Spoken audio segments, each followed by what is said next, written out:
Hello everybody, I'm Nick Cox. I'm the new Systems Integrator Head or Systems Integrator Test Lead responsible for all SIT testing and test assurance through PIT and SIT. Some of you won't be aware there's a prize giving later for the most influential introduction to programme participants. I've won that, so please, if anybody planning anything, don't try anything. The question I had before the break was, using the programme risk-based delivery approach, is there an increased design risk for non-DOM suppliers, given the low volume of non-DOM suppliers, non-DOM participants in SIT? We need two non-DOM suppliers to go through SIT. In total, we've got 10 supplier volunteers, of which the majority of those also are non-DOM suppliers.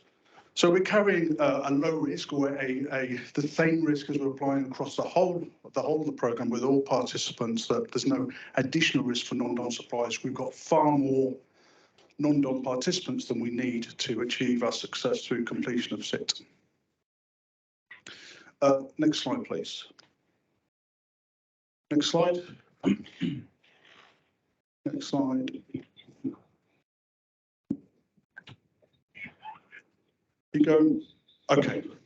So I wanted to start with this to give an overview, or to remind people an overview of the infrastructure associated with market-wide half-hourly settlement, and look at the key players in the infrastructure, and to talk about how testing fits within the wider objective of this infrastructure. So we have, right in the centre, we have the data integration platform, the DIP, which will form the reaching capability for all the messaging and information exchange associated with all the consumption data, etc., that this program is going to deliver.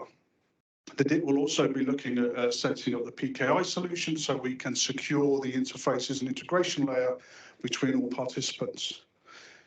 We've got Elexon's Helix platform at the bottom, where we start getting things like industry standard data, load shaping service, volume allocation service. So everything from the Helix platform that's new, integrating directly with the DIP. Over to the right, we have the distribution systems that for SIT will be covered by St Clements and their new MPRS platform that's been modified in association with market-wide half-hourly settlement. The blue boxes are all the supply systems and the introduction and the updates to the smart data, the data services, the metering services for both smart and advanced data, and then finally the unmetered supplies elements as well. I forgot here, top left, DCC.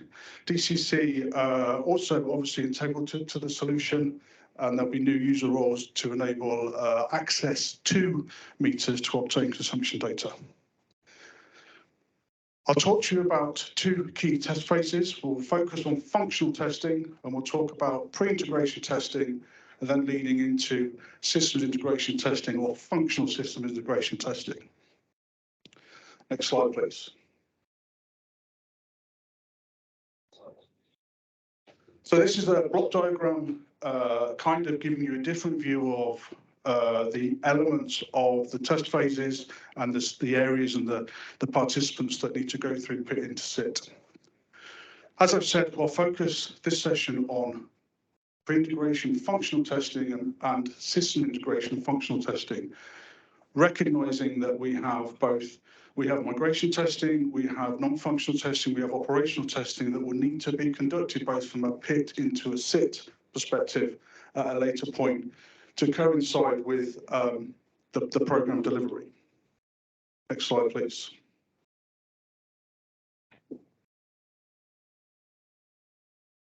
So I'll start with PIT.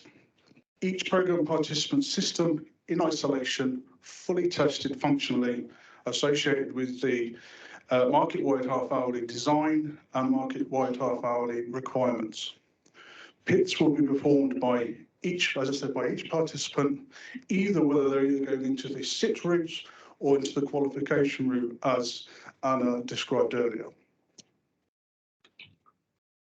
It is responsibility of each program participant to test manage their own pre-integration testing, and that means they need to provide their own environments, their own test tools, their own test artifacts, so requirements traceability, test plans, test scripts, and responsible for test execution.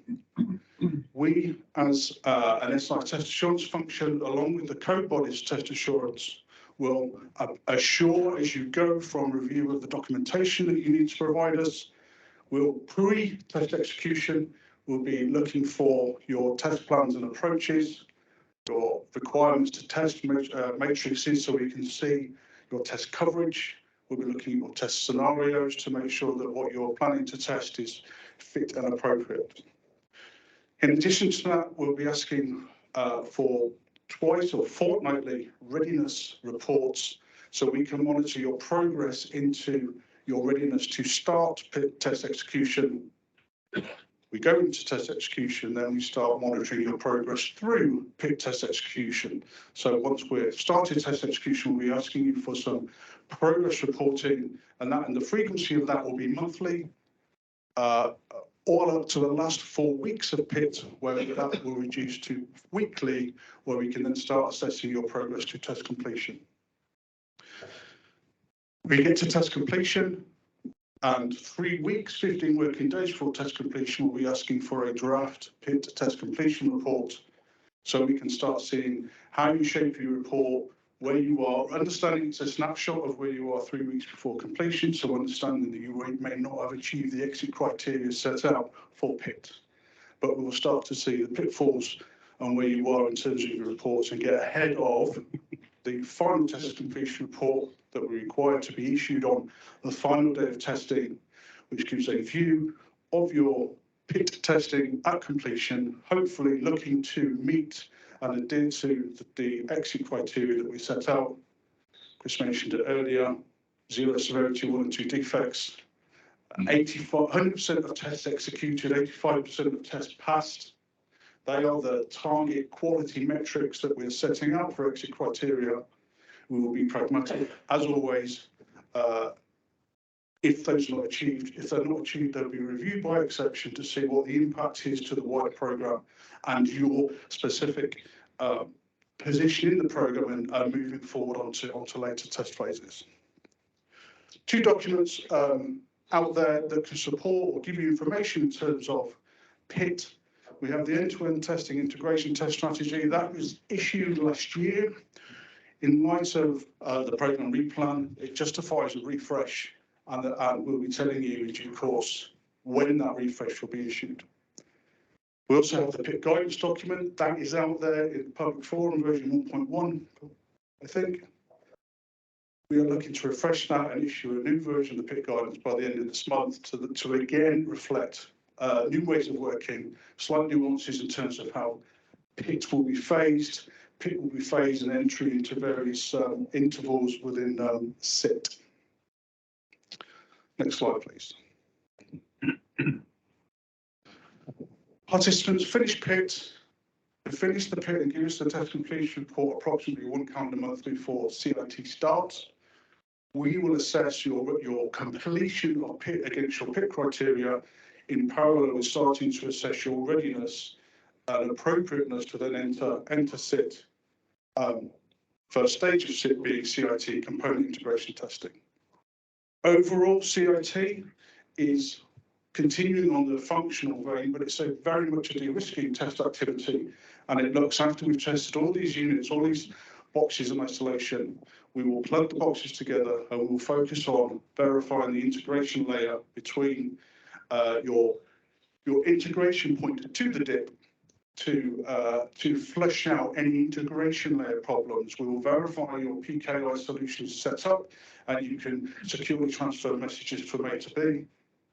But the important thing to note is we won't be interrogating the payload, but the content of the messages we share will just be proving that the messages can go across the interfaces to prove the integration layer as a stepped introduction to the wider functional proving of this platform end to end. In addition to checking the integration layer and proving interfaces and integration layers function, we'll also be looking at how the DIP routes your messages. So again, we're not going to be checking the payload, but what we will be checking is when the DIP receives a message from you, that the DIP then routes it to the relevant exit points or subscriber groups associated with where the destination address associated with that message. CIT and SIT function, which I'll move into, is test managed by the SI test team. So Dom is the SIT test manager and will be engaging with all SIT participants bilaterally to make sure that SIT runs smoothly, both from an execution coordination perspective, from reporting, from defects, etc., etc. I talked about a phased PIT. So for entry into CIT, which runs from October 30th through to March of next year, we have 6 interval entry points for, as listed there, various different program user roles. So what we will be checking is a staggered entry point. So a calendar month before your entry, your interval entry point, we'll be looking for your PIT exit criteria. So for example, for the DIP and the Electrons Helix platform, we'll be looking around about end of September, we'll be looking for that PIT exit in readiness for entry into CIT interval 1 on the 30th of August. With St Clements and their first drop of software, a couple of weeks later, we'll be looking at their PIT exit and starting their trajectory into entry into SIT interval 2, and so on and so on. Interval 3 and 5 really are the key weighted interval points for the majority of the participants in the room today. Next question, please. Next slide, please. We do CIT, we prove the integration layer, we prove the DIP can route to the relevant subscriber groups associated with the routing credentials within the messages. We then open up the need to then test the platform end to end and prove the business processes that can flow through end to end. So this is where we resend the messages, but this time we're interested in the payload because we're interested in extracting the payload, triggering the process, triggering the relevant responses to prove that that all the business processes that underpin the market-wide half-hourly settlement design work and function, and we can complete SIT functionally with knowledge and happiness and contentment that end-to-end the system functions. SIT functional starts in March. We'll drive through SIT functional through Q2, Q3 next year, and then we'll start loading on top of that the non-functional migration operational elements of testing. So it's worth noting what I've said about the phased PIT approach. There are 5 key distinct phases to SIT. I'm only talking about 2 today. So CIT and SIT functional will then move on to migration non-functional operational. We accept and expect to be seeing a short 5 different sets of PIT artifacts associated with 5 different trajectory points into the 5 different SIT entry points. So today we're talking about CIT and functional. I would expect to see 2 sets of PIT artifacts, 1 in readiness for CIT, 1 in readiness for SIT functional. Next slide, please. Okay, I shall hand over to Dom now to talk to you about SIT placing reliance. So happily, since the last open day, I've been able to meet quite a few of you. But for those that I haven't, I'm Dominic Mooney. I'm the Systems and Integration Test Manager. And I'm just going to talk briefly about placing reliance, acknowledging that we have covered it to a degree in the presentation this morning, and I know a lot of you in the room here were quite engaged in the review and definition of that policy. But essentially, the principle is that the programme doesn't intend for participants to have to undertake any duplication of effort in the way that they are meeting their test requirement. And so what the policy intends to do is offer options for how you can meet that requirement in the circumstances where you've got a software provider or a common software solution that you and other participants in testing are utilising. So this can be if you're entering into SIT or into qualification tests, you formally identify where you've got a situation where part of your architecture your full architecture is delivered by a third party, that you can formally delegate the day-to-day testing responsibility to that third party. Or in the case where you are a group of participants that are operating in the same role on the same technology stack, that you potentially group together and essentially divide and conquer to meet that full testing requirement for that particular role and service. And then ultimately, when it comes to qualification, you go down the QAP process, you have the potential where you know that another participant has been using the same technology stack or part of your role serviced by the same service, that you can, software service, that you can potentially look to place reliance on that testing that's already been executed, and therefore use that as a means to meet your full requirement. And hopefully, this is welcomed by participants as a means to obviously create efficiency and decrease cost and effort associated with meeting what we understand is a considerable amount of testing to undertake. So obviously, when it comes to SIP participants, we know the volunteer landscape now. And quite a number of you have chosen to adopt the policy and put in proposals. For those of you that are thinking about adopting the policy, what I would recommend you do is go onto the collaboration base where we've got the policy document itself. It's quite short. It's quite simple, really, when you review it. But if you've got any questions, what I would suggest is if you contact us via the normal channels to begin a dialogue, we will then ask you for specific details associated with your proposal to place reliance. So, for instance, we'd like to understand your technology architecture and software services that you're potentially utilising, where you could place reliance. We may ask for some clarification around that. We'll review that. We'll also consult with our colleagues in the code delivery bodies, and essentially we'll give you an initial approval to proceed on that basis. And as we get closer to testing, what we'll do is identify the specific tests where either you're going to delegate that to your third-party supplier, or you're going to execute it yourself, or where you're potentially going to place reliance on another party that's executed that testing. So I said it was going to be brief. That is essentially the principles. So as I say, if you've got any questions, reach out to us in the normal channels. If you don't mind, just going to the next slide, please. So various ways to get in touch with us. You can either contact us via the testing mailbox.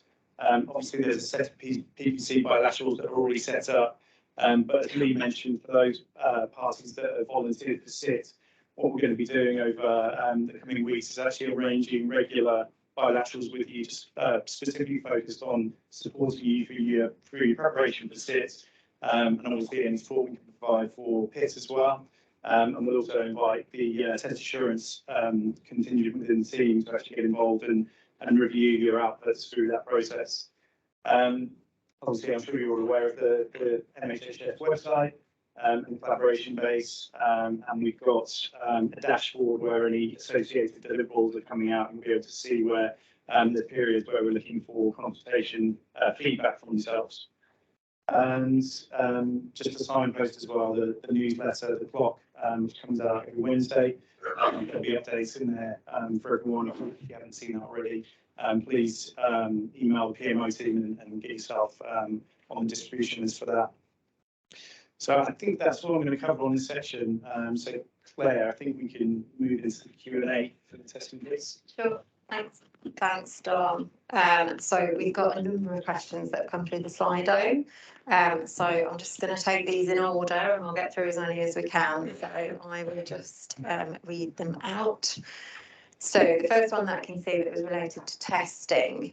So this is, again, I know you've talked about it, but this is again around the non-DOM SIP participation. But this is just a comment that I think in the previous PSG papers referred to 3 non-DOM SIP participants. So a question about when the others joined.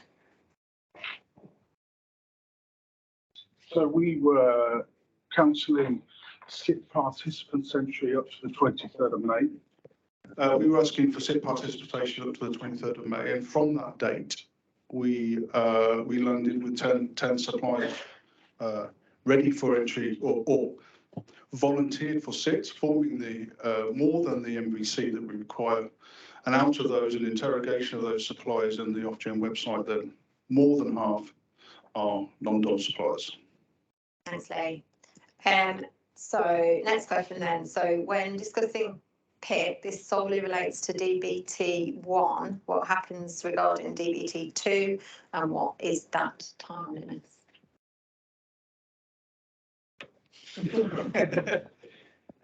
So DBT1 is the scope of the MHHS design, which is defined, and so we're interested in obviously seeing that completed successfully before we go into each stage, as Lee mentioned.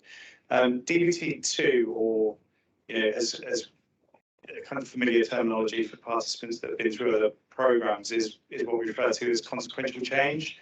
The target for completing that is in line with your qualification. So if you're a SIT participant, whatever the timelines are that you're going through the QAP process, if you're going solely down the qualification test route, it will be dependent on which tranche you're in. For the full details, I'd recommend having a look at the qualification approach and plan deliverable, which will give you the details. Thanks, Dom.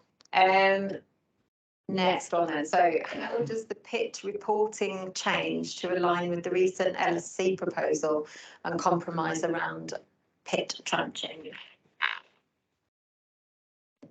So I don't think the reporting necessarily changes. What we introduce is phases of PIT. So the PIT completion in readiness for CIT will be the capability of PP's capability, that is PIT complete in readiness for CIT. Most importantly, the PIT completion in readiness for SIT functional will be the lion's share of a functional assessment of a supplier's PIT test completion. So the artifacts remain the same, but they are duplicated 5 times in readiness for CIT, SIT functional, migration, non-functional, operational. There's nothing changes. The content within the documents change and align to the next set of SIT testing that you are planning to enter. Just to add to that, I mean, it's worth stating that this is an option for participants. If you want to complete all your PITs before we start SIT, that's fine. I guess the difference that people need to acknowledge, not just the additional artifacts, but the reporting would carry on for longer. Obviously, we'd be tracking you for longer. So we'd expect if you're carrying on with your PIT in line with the SIT stages, that you would continue to provide with updates regularly throughout that period. Thanks, Tom. Next one then. So, God forbid, what happens if a market participant misses PIT exit criteria / milestones? How do you play catch up? Do you want me to take that? Yeah. Yeah. So, as we said earlier, and the ethos of the delivery programme, I think we would be pragmatic in that situation. We want to see, obviously, on a case-by-case basis, what the issue is, what the impact would be in terms of the overall testing, depending on which role you're undertaking in the market. And obviously, we'd be looking for a clear work-off plan from yourselves to be able to help us in that assessment. And we'd be looking to see whether that can still put you in the category of being able to likely complete the testing in time. This is assuming you're talking about SIT. For qualification, I'm assuming that the principles would be very similar. We have to, ultimately look at what that means in terms of which tranche you're in for qualification and whether that's still appropriate. Thanks, Tom. The PIT simulator is still being developed. When will the programme publish the version all parties are to PIT test against? So I'm sure the dates on that. We are looking, so in terms of additional design releases, we're looking at interim design release 2 to be ready by first week in July. That is the release that will support all the design improvements that support CIT. The DIP simulator, which is the key test that we're talking about to support participants sit, needs to develop following that design release. And I think they are planning or forecasting to have a DIP simulator that is interim released to compliance by or beginning of August. So there's the answer. Beginning of August, there'll be a interim release to DIP simulator in support of PP's PIT. Perfect, thanks Lee. The current NFR document calls out NFRs at industry and not party role level. How will the NFR testing be validated if participants don't know the criteria? So I think it's fair to say non-functional testing is needs work. We have time to fix it. Non-functional testing doesn't start within the programme for over a year, or non-functional sit.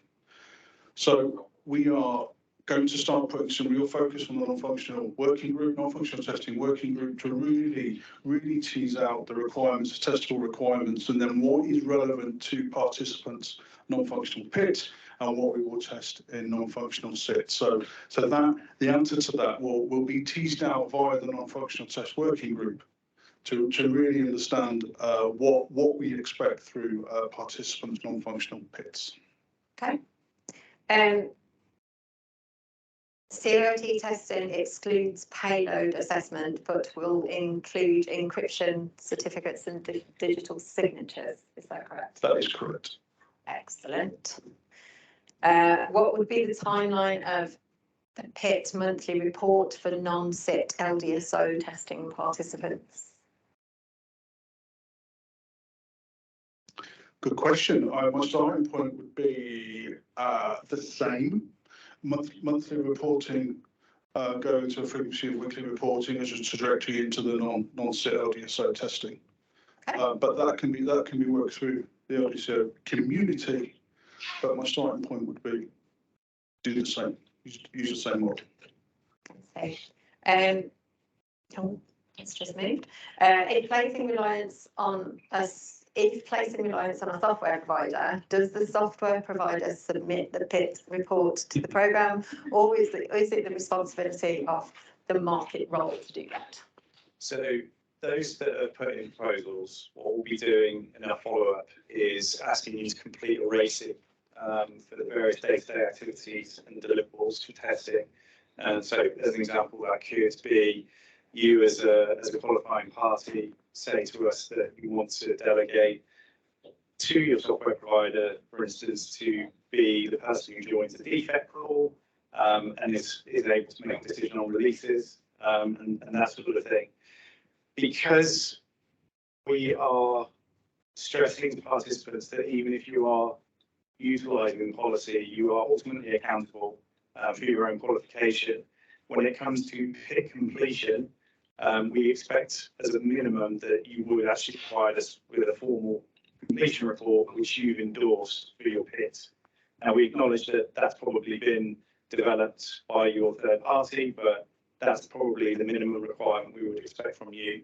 But as I say, we'll work with you on a RACI so we understand how you want to work with your software provider so that we're all clear as a group how to engage within the various activities, forums and deliverables that we expect. Perfect, thanks, Dom. Next question, I'm not sure if this is for you guys or for the DIP team, but is there a DIP emulator from Avanade that we can use for emulation in PIT testing?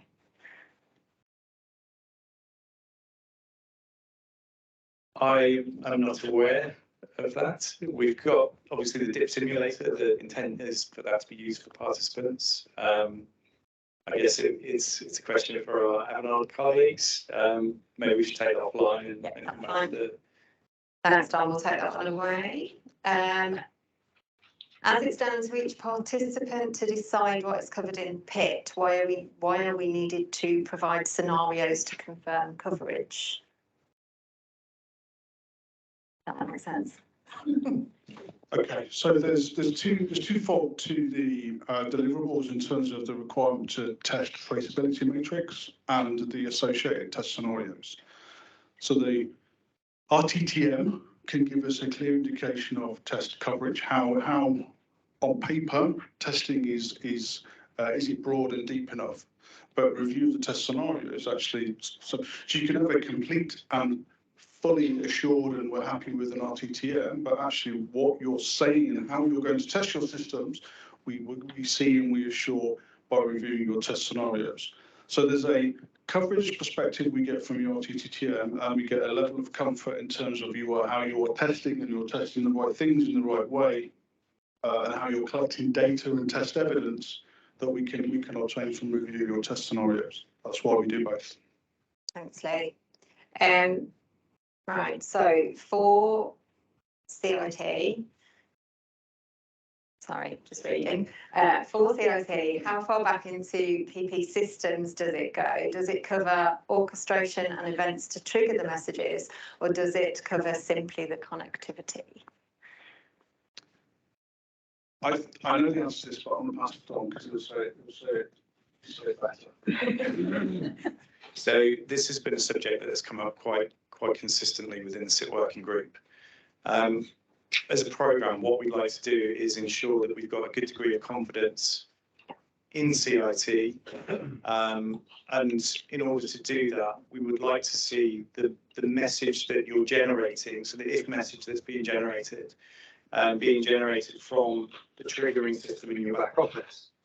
Now, we understand that the way we've structured the approach to CIT, the way it's developed, that because we're not going to be a fully connected ecosystem within that stage, it's going to be very much a bilateral test between each party in the DIP, and we will test the routing through the DIP. You won't be able to orchestrate a test in an integrated fashion at that point.